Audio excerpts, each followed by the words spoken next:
Bonjour déjà, moi je m'appelle Naya Fontana. Je suis née à Angers, en France, et j'exerce actuellement ma discipline de jet dosage en tant que jet d'autiste professionnel à Genève, plus précisément à Carouge. En fait, c'était lors d'un voyage à Genève. J'étais partie avec mon frère Corentin, et puis on s'est retrouvés sur cette place, juste devant le jet d'eau de Genève en fait. Et puis, lui, il me l'a fait remarquer, il m'a dit « Ah, regarde, c'est le jet d'eau ».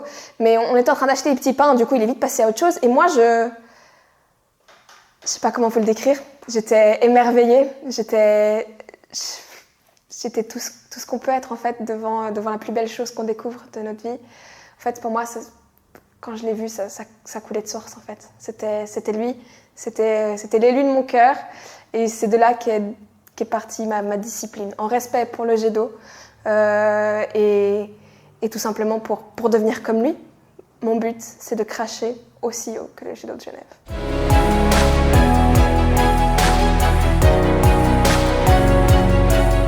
J'ai voulu m'installer à Genève, mais les prix étaient beaucoup trop hauts et surtout les prix de location d'un appartement, j'ai pas réussi à en trouver. Donc j'ai dû malheureusement revenir à Angers pour habiter chez mes parents. Mais je reviens tous les week-ends pour me recueillir auprès du jet d'eau et puis aussi pour donner mes cours tous les mardis de 17h à 18h. Bon, je voulais faire le lundi pour que ça fonctionne avec le week-end, mais j'ai pas réussi, donc du coup c'est le mardi. Ouais. Alors, eh bien, on y est enfin, hein, l'endroit où tout a commencé. C'est ici, dans cette belle ville de Genève, juste au bord du lac, que je me suis retrouvée un jour et où vous vous retrouvez aujourd'hui pour admirer le jet d'eau, ce qui est l'origine même de votre sport, de mon sport, de notre sport. Écoutez-moi parce que tout simplement, c'est incroyable. Tout simplement, laissez-moi vous présenter la raison pour laquelle je suis ici devant vous, le jet d'eau. Il y a pas de flux en fait, il y a trop de vent.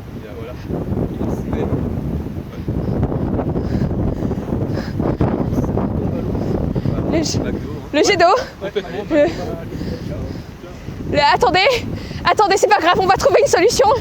Il est forcément quelque part, on va pouvoir envoyer un message à la ville. On va le faire nous-mêmes. Vous savez quoi? On va le faire nous-mêmes. On s'est entraîné pour ça, on y va. Il y avait un jet d'eau et je voulais vous le montrer pour l'interview, on m'avait dit qu'il fallait que...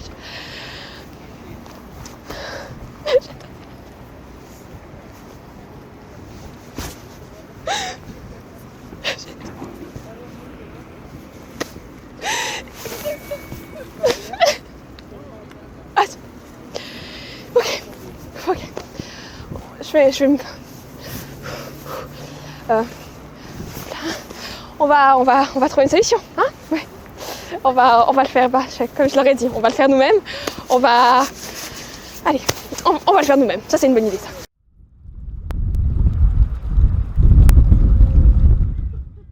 Qui va essayer, là? Hein? Un volontaire? Bon. Jojo? Tu vas venir nous prouver ce que tu sais faire, hein? Voilà. Alors, la bouche. Allez, comme ça, arrête. Tu vois ce que je te dis?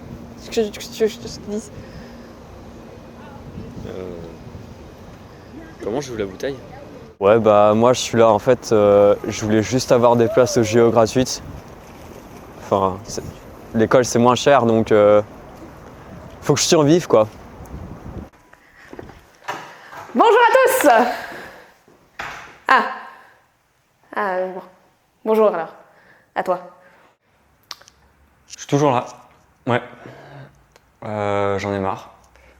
Mais jour moins 14 avant les JO, donc j'y crois encore. Je veux mon ticket, je veux y aller, mais j'en ai marre. Alors voilà, on se retrouve ici aujourd'hui dans la salle de cours que je loue toutes les semaines, tous les lundis, pour donner mon cours de jet dosage à de futurs jet d'autistes. Alors il y en a qui sont très prometteurs, hein, mais il y en a d'autres, bon ça va, ça vient, des fois ils sont malades, des fois ils ont des imprévus, mais c'est aussi un sport qui bouge, donc d'avoir une classe qui bouge, et bien finalement c'est assez représentatif, n'est-ce pas?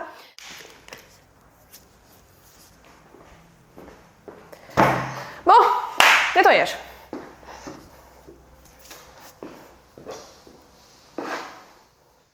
Bon, on a l'habitude avec ma sœur, elle a toujours eu des projets un petit peu farfelus.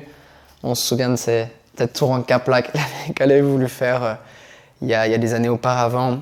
De cette tyrolienne où elle voulait faire transporter les bébés à la maternité le plus vite possible. Il y a vraiment beaucoup de projets qui étaient prévus. Mais alors le jet d'eau, c'était assez inattendu. Et puis, comment on a réagi? Écoute, je sais pas, tu aurais réagi comment toi? Franchement, ta sœur, 26 ans, pas de travail, qui dit qu'il tient, on va faire du jet d'eau avec sa bouche. Ah, c'est un concept quoi. J'ai tout sacrifié. Bah, à part mes parents du coup, enfin si je les ai sacrifiés un peu, mais c'est pas grave, ça les dérange pas. Parce que eux ils m'aiment et ils me soutiennent à fond. Mon frère d'ailleurs c'est celui qui me soutient le plus, hein. Vraiment, il est à fond derrière moi. En même temps il était là à l'origine, il a observé en fait cet amour naissant que j'ai pour le jet d'eau, donc il pouvait qu'être derrière moi. Non, absolument pas. Non, vraiment pas. Non, écoute, c'est impossible. Excuse-moi, tu sais, genre vraiment le matin, tu vois, elle se réveille aux alentours de 1h, 2h de l'après-midi, tu vois, vraiment histoire de bien dormir, je pense que c'est important. Voilà. Et puis, voilà, elle se lève, elle va boire un peu d'eau à la cuisine. Et je rigole parce que ça me fait sourire, mais c'est triste, c'est vraiment triste. Elle prend la cuisine, puis elle crache un peu partout, comme ça. Après elle fait des joies un peu plus, tu sais, genre... Vraiment, ça varie. Et... Qu'est-ce que tu veux que je te dise? Non, mais par contre, c'était quoi ta question exactement? Reviens s'il te plaît. Ouais. Ah ouais. On nettoie le sol. Et puis, ma sœur, elle s'entraîne à la maison, mais il y a le plafond, donc on n'a jamais pu vraiment mesurer. Ça tapait à chaque fois et ça redescendait. Ça faisait une espèce de pluie continue, puis il y avait de l'humidité qui s'installait sur toute la surface du plafond, et on avait une espèce de dégoulinement absolument continu. Alors à table c'est assez chiant parce que du coup des fois elle le faisait avec du coca, du Fanta, du Sprite, de l'orangina, du jus d'orange, du jus de pamplemousse, du jus de goive, du jus d'abricot, du jus de concombre, etc. Donc c'était vraiment assez varié les liquides qu'elle pouvait transporter en l'air.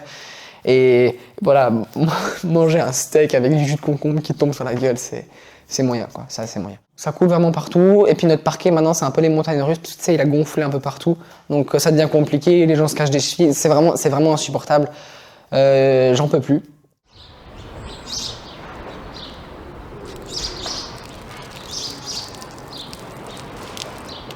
J'étais haut là, non? Ouais. C'est peut-être mon record. C'est peut-être mon record. T'y crois, Corentin?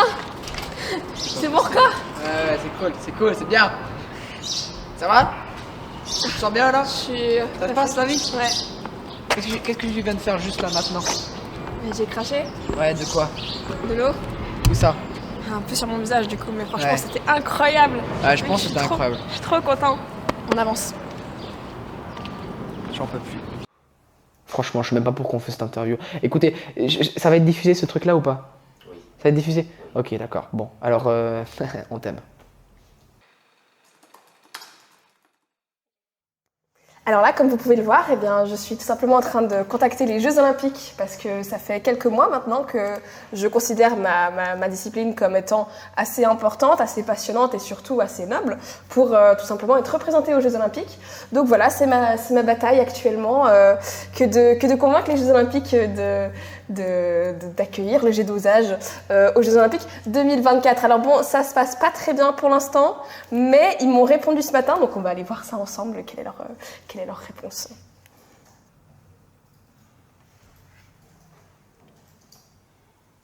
Ils nous ont répondu, ils nous ont pris au sérieux, c'est la première fois que ça arrive, c'est un petit pas, c'est pas beaucoup, mais c'est énorme en fait, c'est incroyable. Vous savez, les gens qui sont allés sur la Lune, à la base, ils ont juste fait un pas. Ensuite, ils en ont fait un deuxième, un troisième, un quatrième, ils ont fini sur la Lune. Mais nous, c'est pas sur la Lune qu'on va, c'est aux Jeux Olympiques. Je vous rappelle que les JO arrivent dans très peu de temps. Est-ce que ce n'est pas trop précipité, trop beau, trop grand comme rêve? Non. De toute façon, vous savez, moi, je vois grand puisque je suis fan du jet d'eau de Genève. Enfin, il faut quand même que je sois prête à viser aussi haut que lui. Et qu'est-ce que vous pensez qu'il manque pour pouvoir accéder aux JO? Tout est prêt?